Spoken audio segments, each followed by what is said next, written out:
Hello everyone.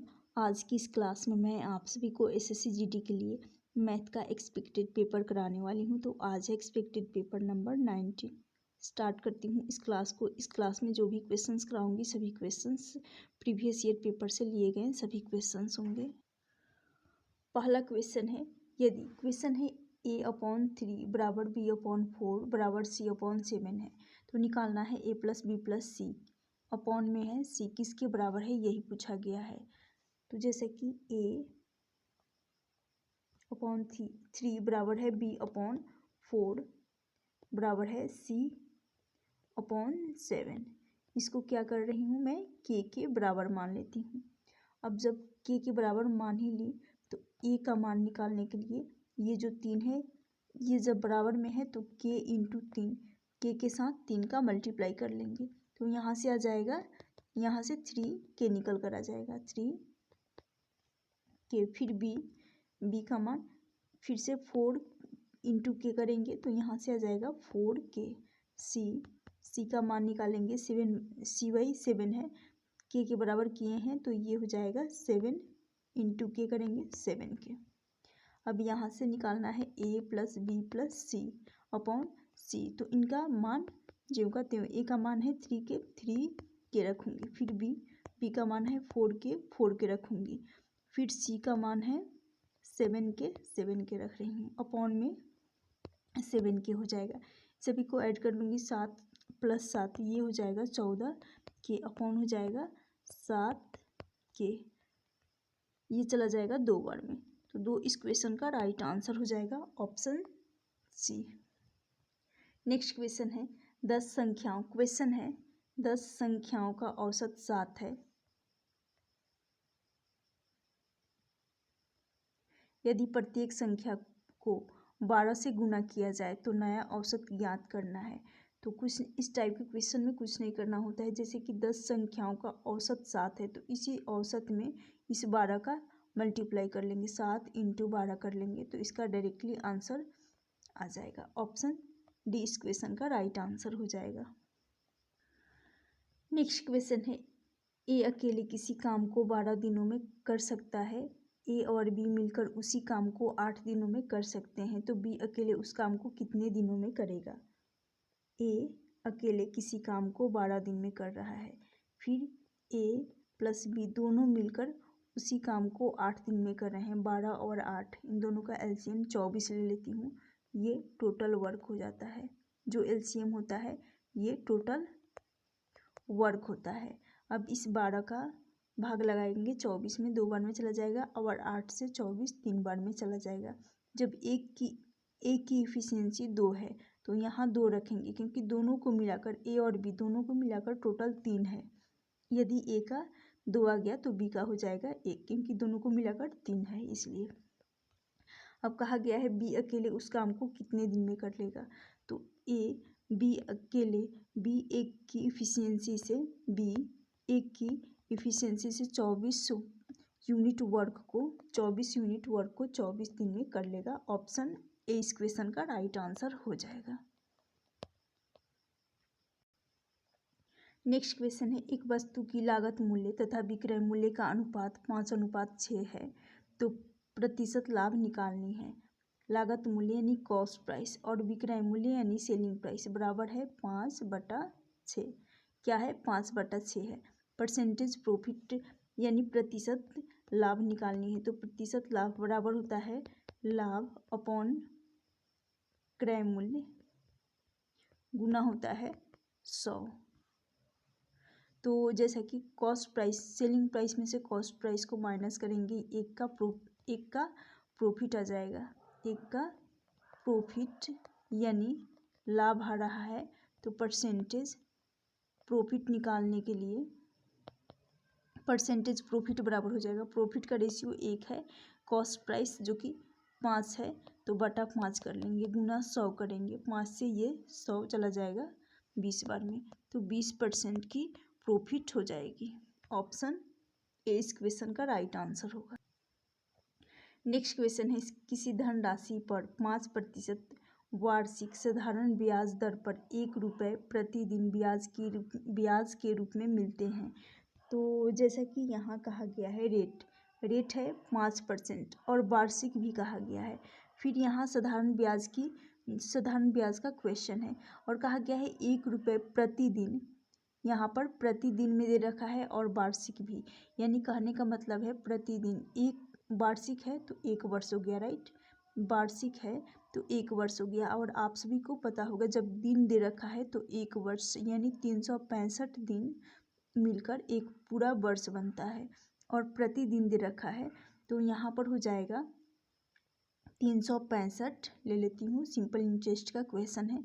365 और 5% है तो बटा में यहाँ पर 5 कर रही हूँ। परसेंटेज है तो बटा में 100 रहता। जब 100 रहता तो ये 100 यहाँ चला जाएगा, ये 100 यहाँ चला जाएगा। फिर 1 रुपये की बात है तो प्रतिदिन, ये कहा गया है 1 रुपये प्रतिदिन, तो 1 रुपये था, राइट। और प्रतिदिन तो बटा में, प्रति का मतलब होता है बटा, तो बटा में 365 है आया। तो 365 अंश में है तो डिनोमिनेटर हर में हो जाएगा 1 रुपये वाला, ये वाला एक। अब इसको हटा रही हूँ, मैं एक्सप्लेन करने के लिए लिखी थी।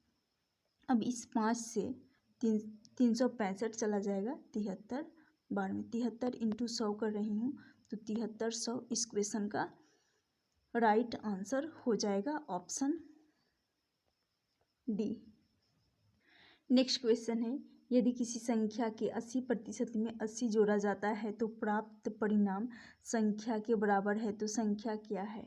तो जैसे कि 80% है, 80% है, इसको यदि सॉल्व करूँ तो ये 80/100 यदि करूँगी तो ये हो जाएगा 4/5। 80/100 4 से ये 20 × 100 और 4 से ये 80 20 बार में चला जाएगा तो ये 4/5 आएगा। इसका फ्रैक्शन वैल्यू 4/5 आ जाएगा। तो ये जो 5 डिनोमिनेटर में है, हर में है, इसको मैं संख्या मान लेती हूँ क्योंकि टोटल हर में होता है। इसको संख्या मान लेती हूँ तो 4x और 5x मान लेती हूँ। फिर कहा गया है इसमें 80 जोड़ा जाता है, 80% में 80 जोड़ा जाता है। ये किसी संख्या के 80% में, तो संख्या को 5x मानी हूँ तो 5x हो जाएगा। इसमें 80 जोड़ा जाएगा तो +80 और इसको बराबर कर लेती हूँ। यहाँ रहेगा 4x + 80 और बराबर करना होगा संख्या को, क्योंकि संख्या को बराबर करना होगा तो यहाँ पर आ जाएगा 5x। अब 4x में से 5x - 4x यदि करूँ तो यहाँ से आ जाएगा x और x का मान आ जाएगा 80। x का मान 80 आ जाएगा। तो क्या निकालना है, संख्या निकालना है। संख्या को 5x मानी हूँ तो यदि इस संख्या में x का मल्टीप्लाई कर लूँगी यानी 5 × x का मान है 80, x का मान 80 आ गया है तो यहाँ से आ जाएगा 400। ऑप्शन बी इस क्वेश्चन का राइट आंसर हो जाएगा।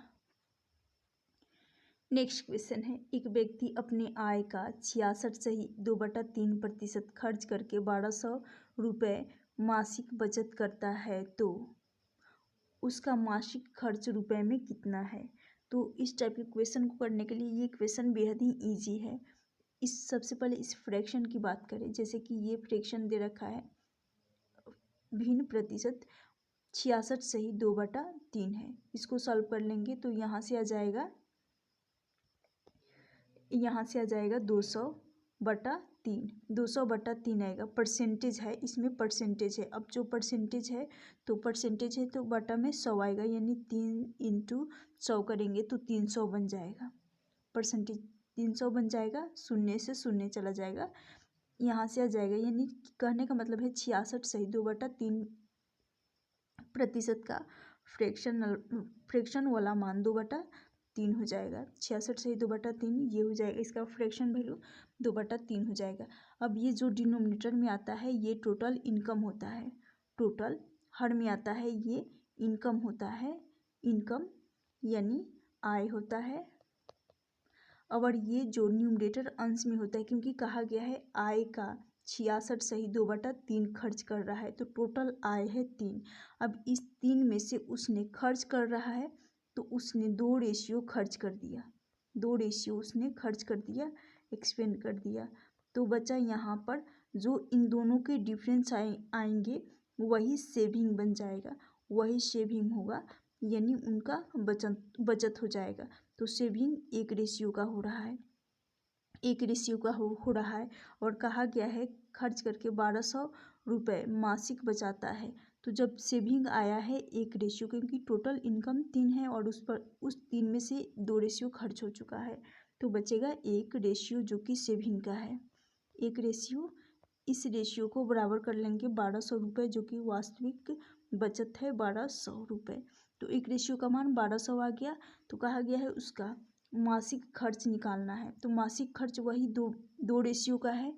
तो इस 1200 में 2 का जो कि एक्सपेंडिचर का रेशियो है खर्च का, तो इसमें मल्टीप्लाई कर लेंगे तो निकल कर आ जाएगा 2400। इस क्वेश्चन का राइट आंसर हो जाएगा 2400। ऑप्शन सी इस क्वेश्चन का राइट आंसर हो जाएगा, जो कि उसका एक्सपेंडिचर हो जाएगा। नेक्स्ट क्वेश्चन है, किसी घन का संपूर्ण पृष्ठ 150 वर्ग सेंटीमीटर है, इस घन का आयतन ज्ञात करनी है।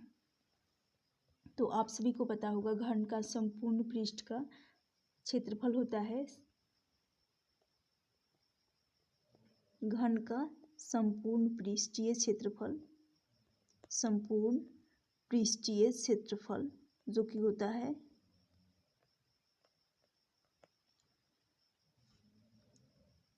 6 गुना भुजा स्क्वायर। तो 6a स्क्वायर हो जाएगा। संपूर्ण पृष्ठीय क्षेत्रफल होता है 6 गुना भुजा स्क्वायर, तो 6a स्क्वायर हो जाएगा।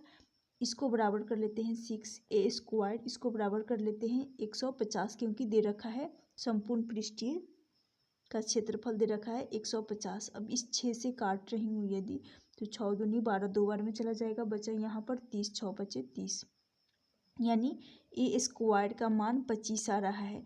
तो हमें चाहिए ए यानी भुजा निकालना है। यदि भुजा पता होगा, ए का वैल्यू यदि हमें मिल जाएगा तभी तो हम घन का आयतन निकाल सकते हैं, वॉल्यूम निकाल सकते हैं। तो यहाँ से ए बराबर, जब ए स्क्वायर 25 है तो ए का मान आ जाएगा 5, क्योंकि 5 का स्क्वायर होता है 25। अब यहाँ से ए भुजा निकल कर 25 आ गया, तो आयतन होता है घन का आयतन, वॉल्यूम बराबर होता है ए क्यूब, यानी ए क्यूब होता है। तो यानी 5 का क्यूब कर लूँगी तो 5 का क्यूब हो जाएगा 125। इस क्वेश्चन का राइट आंसर हो जाएगा ऑप्शन बी। इस क्वेश्चन का राइट आंसर हो जाएगा, वो भी सेंटीमीटर क्यूब में रहेगा। नेक्स्ट क्वेश्चन है, 62 किलोमीटर प्रति घंटा की चाल से जा रही 120 मीटर लंबी रेलगाड़ी उसी दिशा में 8 किलोमीटर प्रति घंटा की चाल से भाग रहे एक व्यक्ति को कितने देर में पार कर लेगी। तो जैसा कि आप सभी को पता होगा, जब दो ऑब्जेक्ट्स एक ही दिशा में जब जाती है तो उस केस में रिलेटिव स्पीड जो सापेक्ष चाल होती है वो घट जाती है। जब सेम दिशा में तो वो चाल जो कि घट जाती है। तो जैसे कि 65 है, 65 की स्पीड से एक रेलगाड़ी जा रही है और उसी दिशा में एक व्यक्ति भी 8 किलोमीटर प्रति घंटा की चाल से जा रहा है। तो इन दोनों के बीच रिलेटिव स्पीड सापेक्ष चाल जो कि घट जाएगा, तो यहाँ से हो जाएगा 54। अब ये 54 ये किलोमीटर प्रति घंटा में है, क्या है किलोमीटर, 54 किलोमीटर प्रति घंटा है। और आप सभी को पता होगा ऑप्शन दे रखा है सेकेंड में, यानी मीटर प्रति सेकेंड। अब इस किलोमीटर को मीटर प्रति सेकेंड में कन्वर्ट करना होगा, चेंज करना होगा मीटर प्रति सेकेंड में। तो उसके लिए इस 54 किलोमीटर प्रति घंटा में 54 किलोमीटर प्रति घंटा में 5/18 का मल्टीप्लाई कर देंगे ताकि ये मीटर प्रति सेकेंड में कन्वर्ट हो जाए। तो 18 से यदि काट रही हूँ इसको तो ये चला जाएगा 3 बार में, 3 × 5, तो यहाँ से आ जाएगा 15। अब ये मीटर प्रति सेकेंड में आ गया, क्या मीटर प्रति सेकेंड में आ गया, मीटर प्रति सेकेंड में आ गया। अब कहा गया दूरी 120 मीटर लंबी रेलगाड़ी है, तो 120 अपॉन इस 15 मीटर प्रति सेकेंड का भाग लगा देंगे, तो यहाँ से आंसर हो जाएगा 8 सेकेंड। 8 सेकेंड इस क्वेश्चन का राइट आंसर हो जाएगा ऑप्शन बी। ऑप्शन बी इस क्वेश्चन का राइट आंसर हो जाएगा। जब भी किलोमीटर प्रति घंटा से मीटर प्रति सेकेंड में कन्वर्ट करने के लिए किलोमीटर प्रति घंटा को यदि मीटर प्रति सेकंड में कन्वर्ट करना हो मीटर प्रति सेकंड में, तो उसके लिए क्या किया जाता है, 5/18 का मल्टीप्लाई किया जाता है। फिर यदि मीटर प्रति सेकंड हो, यदि मीटर प्रति सेकंड हो और मीटर प्रति सेकंड से कन्वर्ट किया जाए किलोमीटर प्रति घंटा में, तो उसके लिए 18/5 का मल्टीप्लाई किया जाता है। ध्यान रखिएगा, ये इम्पोर्टेंट पॉइंट है। नेक्स्ट क्वेश्चन है, दो नल ए और बी किसी हौज को क्रमशः 10 घंटे और 15 घंटे में भर सकते हैं। दोनों को एक साथ खाली हौज में खोल दिया जाए तो हौज को भरने में कितना समय लगेगा।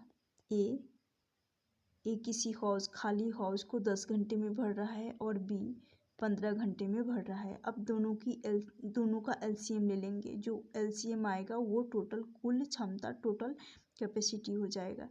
10 और 15, इन दोनों से 30 जो कि चला जाएगा, कट जाएगा, 3 से चला जाएगा 10 बार में, फिर 15 से चला जाएगा 2 बार में। अब कहा गया है दोनों को एक साथ खोल दिया जाता है एक खाली हौज में, तो यानी दोनों की इफिशियंसी को यदि ऐड कर रही हूँ तो 5 हो जा रहा है। अब इस टोटल कैपेसिटी, टोटल क्षमता है, इसमें 5 का भाग लगा दूंगी दोनों की इफिशियंसी का, तो यहाँ से आ जाएगा 6 घंटे में खाली हो जाएगा, भर जाएगा वो हौज। ऑप्शन बी इस क्वेश्चन का राइट आंसर हो जाएगा।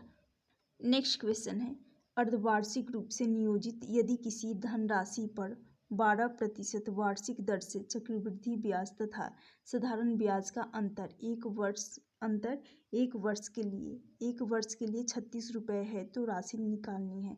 तो ये क्वेश्चन इम्पॉर्टेंट है, बेहद ही इम्पॉर्टेंट है। तो जैसे कि यहाँ टाइम की बात करें तो टाइम यहाँ पर दे रखा है 1 वर्ष, लेकिन टाइम 1 वर्ष दे रखा है, फिर भी यहाँ पर कहा गया है अर्धवार्षिक नियोजित है। जब टाइम अर्धवार्षिक हो और यहाँ पर पूरा 1 वर्ष का बात कहा गया है, तो ये हो जाएगा। जब भी अर्धवार्षिक होता है तो वो सबसे पहले टाइम तो डबल हो जाता है और रेट आधा हो जाता है जब अर्धवार्षिक हो। तो यानी कहने का मतलब है रेट हो जाएगा 12% है तो 6%, और टाइम डबल हो जाएगा क्योंकि 1 वर्ष में 6 मंथ का 2 स्लॉट बनेगा, 6 मंथ का 2 स्लॉट बनेगा 1 वर्ष में, और फिर दूसरा स्लॉट बनेगा, तो इसलिए इसको डबल मान लिया जाता है, यानी इसको 2 साल मान लिया जाता है। तो यहाँ से 1 साल यहाँ और 1 साल यहाँ 2 स्लॉट बन जाएगा, 2 स्लॉट बनेगा जिसको 2 वर्ष टाइम मानते हैं, टाइम 2 वर्ष मान लेते हैं। तो अब यहाँ से हमें सिंपल इंटरेस्ट अब निकालना होगा क्योंकि ये हो गया सही रेट जो कि 6% आ गया है, और टाइम 2 वर्ष का क्योंकि 2 स्लॉट बन रहा था। तो सिंपल इंटरेस्ट निकालने के लिए रेट इंटू टाइम किया जाता है। तो रेट 6% है और टाइम 2 वर्ष का है, तो यहाँ से आ जाएगा 12%। क्या आएगा, सिंपल इंटरेस्ट 12%। अब हमें कंपाउंड इंटरेस्ट भी चाहिए।